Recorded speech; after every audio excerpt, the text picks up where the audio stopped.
Too many people sleep on Ryan Gosling. That sounds weird. He's one of the most versatile actors working today. I mean, in this action thriller, he goes from being called a Ken doll to then he's currently filming Barbie, where he plays a real life Ken doll. And that, my friends, is range.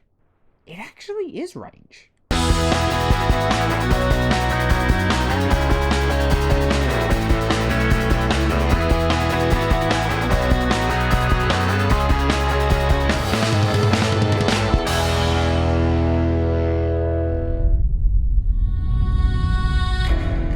What do you know about the Sierra program?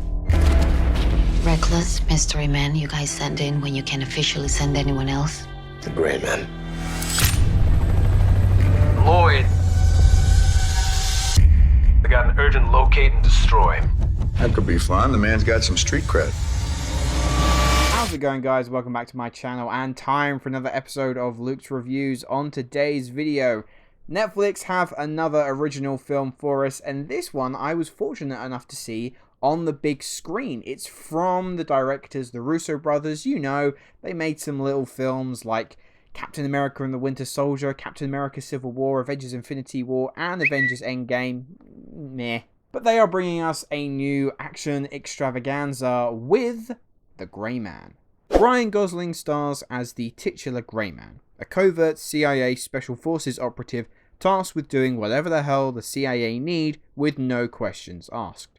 He's lethal, stealthy, and to the rest of the world doesn't exist. But when he uncovers a potential conspiracy rooted at the heart of the agency, Six is forced to go on the run from seemingly all sides, including the sociopathic Lloyd Hansen. There's been quite a bit of buzz about the Gray Man, most notably because Netflix gave the Russo Brothers a $200 million budget to work with, and as far as I'm aware, that is the most expensive film that Netflix have ever produced, and judging from the results, to quote John Hammond, really spectacular, spared no expense. The Gray Man is one expensive looking movie. This thing gets right down to business. There is no dilly-dallying around introducing characters and world building. There's a prologue.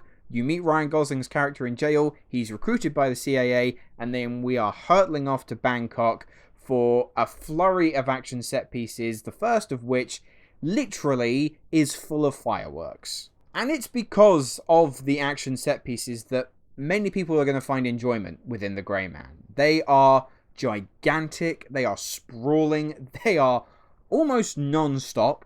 And what's nice as well is that they're filmed to look as cinematic as possible. So even though this is going to Netflix, I feel like the best way to experience the film is how I did, and watching it on the biggest screen possible. However, though, once we turn away from the action, that's when the Gray Man comes tumbling down into a pit of generic spy mumbo-jumbo. The whole premise of a secretive government agency that goes belly up, full of conspiracies, and then turns against a badass agent, and they then launch a one-man or woman war against the agency, basically killing everything in their path as they're being hunted down. You've seen this film hundreds and thousands of times. In the case of the Gray Man, you have seen films like this that are so much worse, but you've also seen films that are considerably better. There's a distinct lack of surprises, and beyond the action scenes themselves, I just don't think that there's much in this film that is going to make it stand out from the crowd,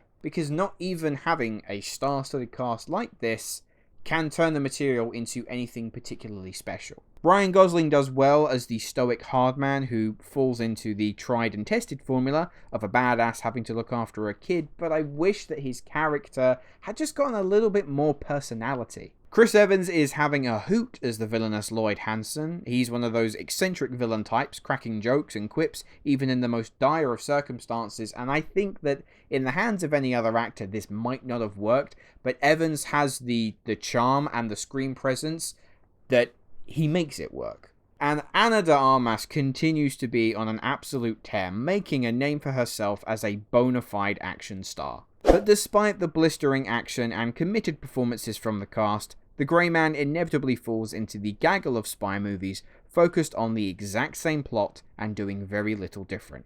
In terms of continuing with it as a franchise, I'm not opposed to the idea, but it will need a drastically better script moving forward. But yeah, you can switch your brain off if you're inclined to, and enjoy 2 hours of entertaining action. So I'm going to give The Grey Man a 6.5 out of 10. Anyway guys, those were my thoughts on The Grey Man. Let me know, have you had a chance to see the film yet? I believe it's not currently on Netflix, at least when I'm going to be putting this video up. But are you looking forward to The Grey Man? Let me know in the comments below. And my question to you is, I believe that The Grey Man is based on a series of novels, and again, the intention is to turn this into a franchise. So, would you like to see more adventures with The Grey Man? But that is all we have time for today, so thank you very much for watching, and I will see you in the next video. Hello, thank you so much for watching. I hope you enjoyed the video. If you have, make sure to click that like button, and if you aren't already, click that subscribe button too.